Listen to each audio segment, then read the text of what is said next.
మీరు ఎప్పుడైనా తలలేని రాజు విగ్రహాన్ని చూసారా? అవును, మీరు చూస్తున్నది నిజమే. చేతుల్లో పెద్ద కత్తి, కాళ్ళకు బరువైన బూట్లు, రాజసం ఉట్టిపడి నిలకడ. కానీ తల మాత్రం లేదు.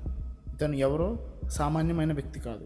భారతదేశం నుండి చైనా, ఆఫ్ఘనిస్తాన్ వరకు అఖండ సామ్రాజ్యాన్ని పాలించిన చక్రవర్తి. ఈయనే కనిష్కుడు. ఈరోజు మన భారతీయ క్యాలెండర్ వెనుక ఉన్న అసలు కథ ఈయన దగ్గరే మొదలైంది. పదండి, ఈ చరిత్ర ఏంటో తెలుసుకుందాం. భారతదేశ చరిత్రలో మనం మౌర్యుల గురించి, గుప్తుల గురించి గొప్పగా చెప్పుకుంటాం. కానీ వీళ్ళిద్దరికీ మధ్యలో వచ్చిన ఒక పవర్ఫుల్ రాజే కనిష్కుడు. ఈయన కుషాన్ వంశానికి చెందినవాడు. ఒక విచిత్రమైన విషయం ఏమిటంటే ఈయనకు 2 రాజధానులు ఉన్నాయి. ఒకటి ఇప్పుడున్న పాకిస్తాన్లోని పేష్వార్, అప్పట్లో పుష్యపురం. రెండోది మన ఇండియాలోని మధుర.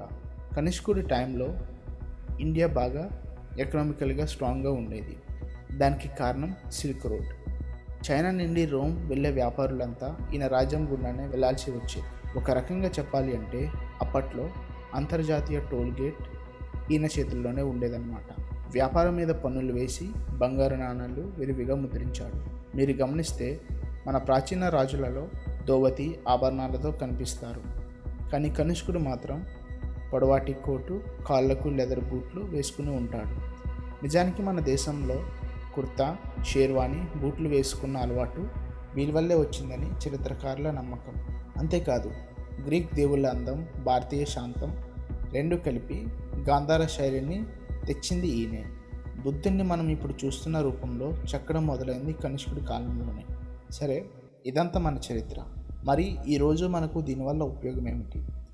మీ ఇంట్లో ఉన్న క్యాలెండర్ను ఒకసారి చూడండి, లేదా గవర్నమెంట్ గెజెట్ని చూడండి. అందులో శక సంవత్సరం లేదా శకయర అని ఉంటుంది. క్రీస్తు శకం 78లో కనిష్కుడు సింహాసనం ఎక్కాడు.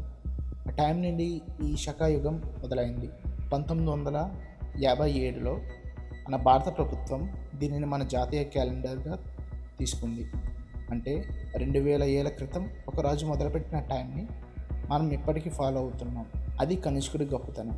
మన భారతదేశ చరిత్రలో కనిష్కుడికి తలలేని రాజు అనే ముద్ర ఉన్నప్పటికీ చరిత్రలో చెరగపోని ముద్ర వేసిన రాజు కనిష్కుడు. ఆయన గురించి ఇంకెన్నో విషయాలు ఉన్నాయి. బౌద్ధ మతాన్ని ప్రపంచమంతా ఎలా వ్యాప్తి చేశాడు, ఆయన మరణం వెనుక ఉన్న మిస్టరీ ఏమిటి, అవి మరో వీడియోలో చూద్దాం. ఈ వీడియోలో మీకు కొత్తగా అనిపించిన విషయం ఏమిటి కింద కామెంట్లో చెప్పండి. మన ఛానల్లో హిస్టరీని కథలుగా వినాలంటే వెంటనే సబ్స్క్రైబ్ చేసుకోండి. పక్కనే ఉన్న బెల్ సింబల్ను కొట్టడం మర్చిపోకండి. సో జై హింద్. నెక్స్ట్ వీడియోలో కలుద్దాం.